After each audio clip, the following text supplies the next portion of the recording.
Back in 2017, Rolls-Royce unveiled the Sweptail, an incredibly huge Phantom-based one-off coupe with a completely custom coach-built body, the first of its kind from Rolls in the modern era. Right after the Sweptail was revealed, Rolls-Royce had a number of clients asking for custom vehicles of their own, leading the company to today announce that it's spinning off coach-build into a division of the brand. But three particular customers had very similar visions of what they wanted, and after 4 years of development, the new boattail was born. 3 boattails will be built, one for each of said customers, and each one will have its own unique styling elements, color and trim specs and special features. So far, only one car has been built, the blue one you see here, and Rolls-Royce isn't ready to talk about the other 2 yet. That's all right, because this first one is absolutely spectacular. The design. While the Sweptail was constrained by the old Phantom's platform, which has roots back in the 20th century, the boattail is based on Rolls-Royce's own architecture of luxury, a modular platform that underpins the current Phantom, Cullinan and Ghost, and crucially doesn't share anything with BMW. This means that Rolls-Royce's designers can create basically anything they want without any engineering combo. The platform is designed to support full electrification in the future. Rolls-Royce isn't talking full specs yet, but we know this model shares the same twin-turbo V12 as the rest of the Rolls lineup. There's no word as to whether it has rear-wheel steering or all-wheel drive, both of which the AOL platform can provide. Immediately, the boattail looks special and unlike any other modern Rolls-Royce. Head of coachbuild design Alex Innes says the car is a moment in my career that will probably never be repeated.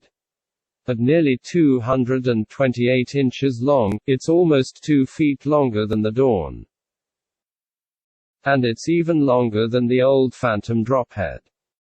True to its name, the design has incredible proportions inspired by pre-war boat-tail cars, including some coach-built Rolls-Royces, with a sweeping rear end that pinches in the farther back you get.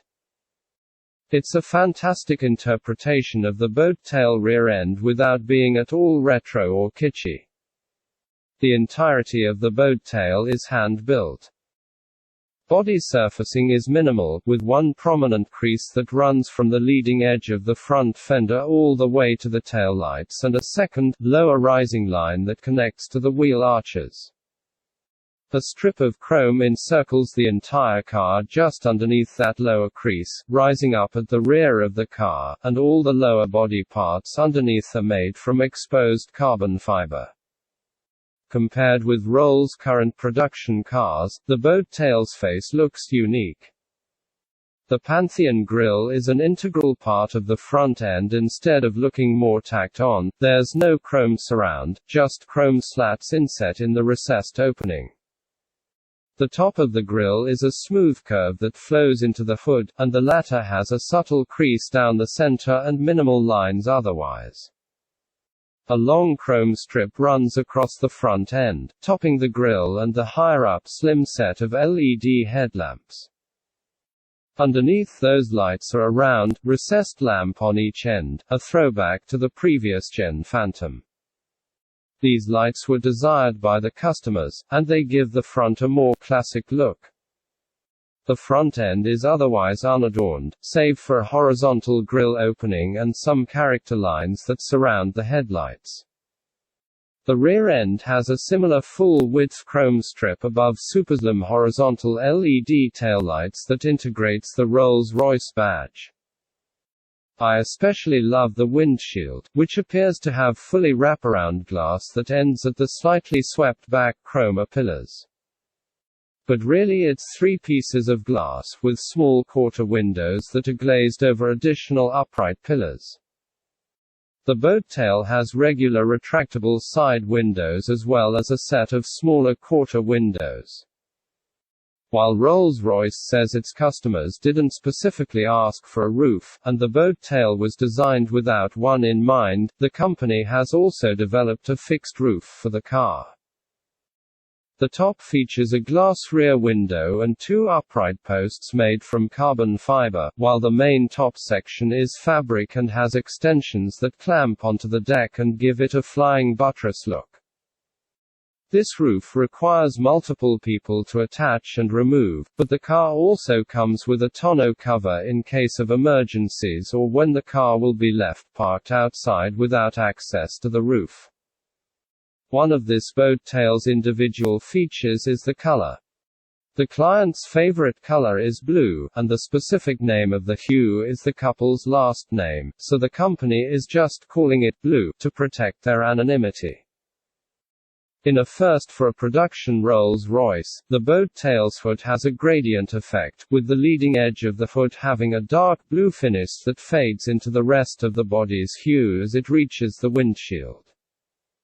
Rolls Royce says the gradient on the hood was hand-painted, with the panel pinned on the wall like an easel and sprayed in a single pass. This is so the bodywork wouldn't have a perfect finish, as the client didn't like the look of the fully perfected final versions when presented with early paint samples.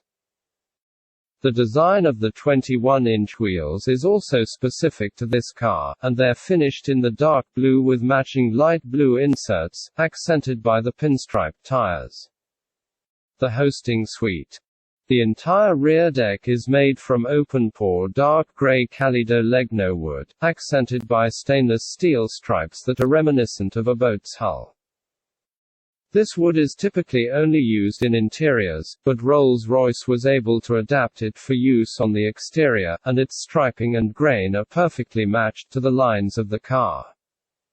The wood and steel accents are also found on the top surface of the rear bumper. This boat tail's centerpiece is underneath that glorious rear deck.